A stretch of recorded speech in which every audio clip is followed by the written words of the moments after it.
Donc ensuite, on continue. Donc on va maintenant dessiner ce que moi j'appelle le viseur en fait, hein. Donc c'est un trou qui se trouve ici, d'accord, dans lequel vous allez regarder pour prendre la photo, hein, d'accord.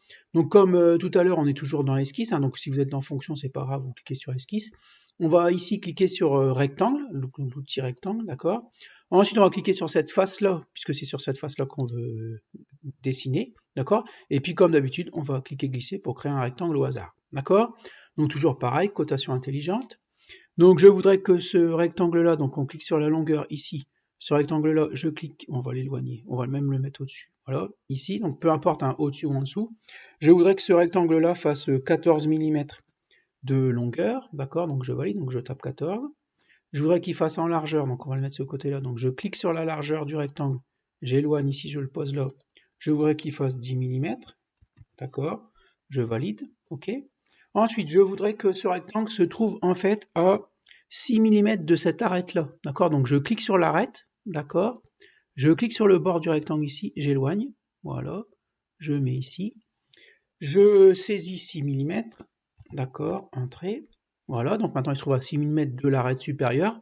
Je voudrais qu'il se situe à 10 mm de cette arête-là, donc je clique sur l'arête, je clique sur le bord du rectangle, j'éloigne, voilà, ici. Donc je vais mettre ici 10 mm, donc je clique pour poser, 10 mm, je valide, d'accord. Donc maintenant, mon rectangle ici fait 14 mm de longueur, 10 de large, il se trouve à 6 mm de ce bord-là, à 10 mm de ce bord-là, d'accord. Donc là, je vais aller dans fonction, je vais enlever de la matière, donc ici, enlèvement de matière, voilà. Donc voilà. Donc ici, borne, je ne vais pas laisser borne en fait, parce que je veux que ça traverse complètement l'objet. Donc ici, à la place de... Donc borne, c'est quand vous indiquez une profondeur, d'accord. Donc là, je ne vais pas m'embêter, je vais prendre à travers tout, d'accord. Donc je suis sûr de traverser, d'accord.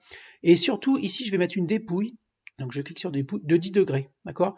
Alors vous avez vu ici, en fait, le trou ici va en se rétrécissant, d'accord. Donc c'est ça la dépouille. Si j'enlève la dépouille, voilà, le trou, il est en fait identique au rectangle sur toute la longueur, d'accord. Donc si je mets une dépouille de 10, en fait, le trou va en rétrécissant, d'accord. Et puis tout simplement, comme j'ai mis à travers tout, dépouille de 10 degrés, d'accord, je valide ici. Alors, des fois, voilà, une seule fois. Maintenant, si je fais clic droit, rotation de la vue, vous allez voir que ici, il fait 10 par 14, d'accord. Mais là, comme j'ai mis une dépouille de 10 degrés, d'accord, et ben, il est beaucoup plus petit à l'arrière, d'accord. Donc c'est ça une dépouille, ok. Donc voilà pour le dessin de l'objectif, pardon, du viseur de l'appareil photo.